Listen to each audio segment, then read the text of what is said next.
আসসালামু আলাইকুম সুপ্রিয় ষষ্ঠ শ্রেণীর শিক্ষার্থীদেরকে রানাস টিচিং হোমের আজকের বাংলা ক্লাসে স্বাগতম। শিক্ষার্থীরা, প্রথম অধ্যায়ে তোমাদের মর্যাদা বজায় রেখে যোগাযোগ করি এই অধ্যায়ের এমসিকিউ এবং এক কথায় প্রশ্নের উত্তরের সাজেশন বার্ষিক পরীক্ষার জন্য অলরেডি আমরা আপলোড করেছি।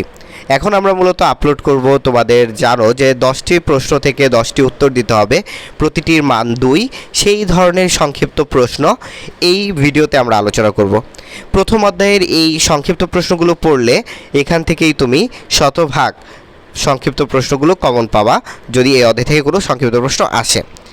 সেক্ষেত্রে আমরা তোমাদেরকে প্রথম একদম 1 নম্বর থেকে পড়ানো শুরু করি। 1 নম্বর বলছে, মর্যাদা বজায় রেখে যোগাযোগ করা বলতে কি বুঝো? মর্যাদা বজায় রেখে যোগাযোগ বলতে ছোট বড় ও সমবয়সীদের সাথে মর্যাদা রক্ষা করে যোগাযোগ করাকে বোঝায়। যোগাযোগের ক্ষেত্রে সম্পর্ক, বয়স, শ্রেণী অনুযায়ী সর্বনামের ভিন্ন ভিন্ন রূপ ব্যবহৃত হয়।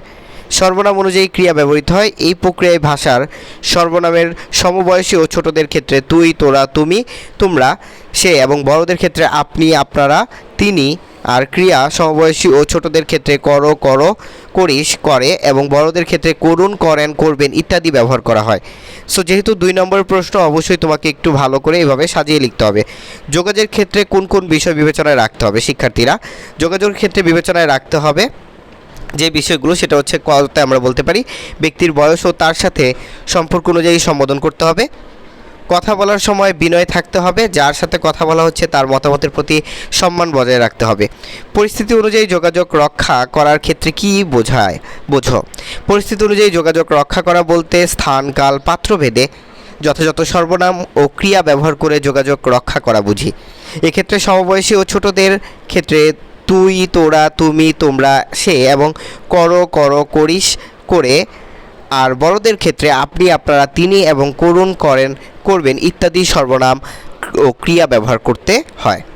কেন পরিস্থিতি অনুযায়ী যোগাযোগ রক্ষা করতে হবে? 2 নম্বর এই প্রশ্নটি দেখো, কাঙ্ক্ষিত লক্ষ্য অর্জিত না হওয়ার ঝুঁকি থাকে বলেই পরিস্থিতি অনুযায়ী যোগাযোগ রক্ষা করতে হবে। প্রতিটি পরিস্থিতিতে আলাদা আলাদা বিষয় থাকে বা থাকতে পারে, সে অনুযায়ী সেখানে বিষয়ানুগ শব্দ বা বাক্য ব্যবহার প্রয়োজন হয়। এছাড়া পরিস্থিতি ভিন্নতার কারণে বাক্যের ক্রিয়া ও সর্বনামবাচক শব্দের পার্থক্য হতে পারে। তাই কাঙ্ক্ষিত লক্ষ্য অর্জনের জন্য যোগাযোগকারীকে সবসময় এসবের যথাযথ ব্যবহার মাধ্যমে পরিস্থিতি অনুযায়ী যোগাযোগ রক্ষা করতে হবে।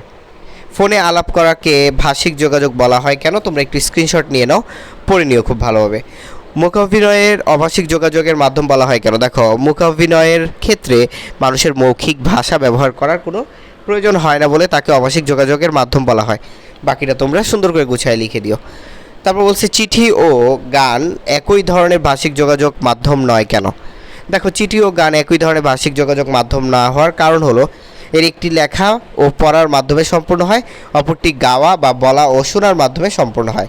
লেখা ও পড়ার মাধ্যমে সম্পূর্ণ হওয়া চিঠি এবং গান বা বলা ও শোনার মাধ্যমে সম্পূর্ণ হওয়া গান একই ধরনের ভাষিক যোগাযোগ মাধ্যম নয়।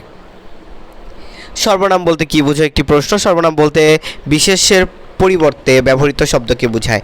বাকিটা তোমরা একদম সুন্দর করে গুছিয়ে এটার মতো লিখে দিও। মানে সর্বনাম কাকে বলে উদাহরণ দাও। শিক্ষক, গুরুজন, আত্মীয় স্বজন এবং অপরিচিত লোকদের আপনি করে বলতে হয়, আর এইগুলোই মানি সর্বনাম। যেমন আঙ্কেল, আপনি কেমন আছেন? ঘনিষ্ঠ সর্বনাম কি? উদাহরণ দাও। সম্পর্কে ঘনিষ্ঠতার কারণে কিংবা কাউকে তুচ্ছ তাচ্ছিল্য করতে যে সর্বনাম ব্যবহার করা হয় তাকে ঘনিষ্ঠ সর্বনাম বলে। কী রে দোস্ত, কোথায় আছিস, কোথায় যাচ্ছিস, অনেক দিন তোর সাথে দেখা হয় না ইত্যাদি। ক্রিয়া কাকে বলে? কি অনুযায়ী ক্রিয়ার রূপ পরিবর্তিত হয়? বাক্যে যে শব্দ দ্বারা কাজ করা বোঝায় তাকে ক্রিয়া বলে, যেমন বলা, শোনা, খাওয়া, দেখা ইত্যাদি। মর্যাদা অনুযায়ী ক্রিয়া পরিবর্তিত হয়। ভাষিক যোগাযোগ কি? উদাহরণ দাও। ভাষা ব্যবহার করে মানুষে যে যোগাযোগ করে তাকে ভাষিক যোগাযোগ বলে। তো ফোনে কথা বলা, টেলিভিশন দেখা, বই পড়া ইত্যাদি। এখানে বলার কাজে মুখ এবং দেখার কাজে চোখ প্রধান ভূমিকা পালন করে। শিক্ষার্থীরা, ক্লাসের মাঝে একটা কথা বলে রাখি, ক্লাসটি কেমন লাগছে এবং তোমরা আর কি চাও অবশ্যই কমেন্ট করে জানাবে, তাহলে আমরা আরও উৎসাহিত হয়ে তোমাদের মূলত কোনো ধরনের কোচিং ছাড়াই তোমরা এখান থেকে এই উত্তরগুলো পেয়ে যাবা এবং যেটার পরিপ্রেক্ষিতে তোমরা কিন্তু পরীক্ষায় ভালো করতে পারবা। সো তোমাদের কাছে আমার প্রত্যাশা থাকবে কমেন্ট করে জানাবা, লাইক করবা, শেয়ার করবা, বন্ধুদের জানাবা। আমরা উৎসাহিত হব, আমরা আরও বেশি বেশি ভিডিও তোমাদের সাথে শেয়ার করব। কথা বলা ও লেখা ছাড়া অর্থাৎ ভাষার প্রয়োগ ছাড়াও বিভিন্ন কৌশল বা পদ্ধতিতে একে অপরের সাথে যোগাযোগ করে থাকে। তো ভাষাহীন এসব পদ্ধতিকে ভাষিক যোগাযোগ বলে, যেমন মানে অভাষিক যোগাযোগ বলে, যেমন ইশারা, সংকেত, মুখভঙ্গি ইত্যাদি। জরুরি যোগাযোগ কি উদাহরণ দাও? অনেক সময় জরুরি প্রয়োজনে কোনো ব্যক্তি বা সংস্থার সাথে যোগাযোগ করতে হয়, এই ধরনের যোগাযোগকে জরুরি যোগাযোগ বলে। যেমন কোনো বাড়ি বা প্রতিষ্ঠানে আগুন লাগলে তা নেভানোর জন্য ফায়ার সার্ভিস লোকজনের সাথে যোগাযোগ করা, এটা জরুরি যোগাযোগের মধ্যে পড়ে। তো শিক্ষার্থীরা, আশা করি আজকের ক্লাসটি তোমাদের ভালো লাগছে। তোমরা এখান থেকে একটা স্ক্রিনশট নিয়ে নাও প্রশ্নগুলোর, এবং উত্তরগুলো একটা স্ক্রিনশট নিয়ে নাও, নোট করে ফেলবা তোমরা, ঠিক আছে? প্রথম অধ্যায় থেকে এই যে 2 নম্বর প্রশ্নগুলো এইভাবে তুমি নোট করে ফেলবা। আর প্রথম যে অংশগুলো সেগুলো তো তোমরা অলরেডি স্ক্রিনশট নিয়েছো আশা করি। সো ক্লাসগুলো কেমন হচ্ছে অবশ্যই কমেন্ট করে জানাবা। আজকের মতো আল্লাহ হাফেজ, সবাই ভালো থাকো, সুস্থ থাকো। সবাইকে জানাই পরবর্তী ক্লাস দেখার আমন্ত্রণ। আল্লাহ হাফেজ।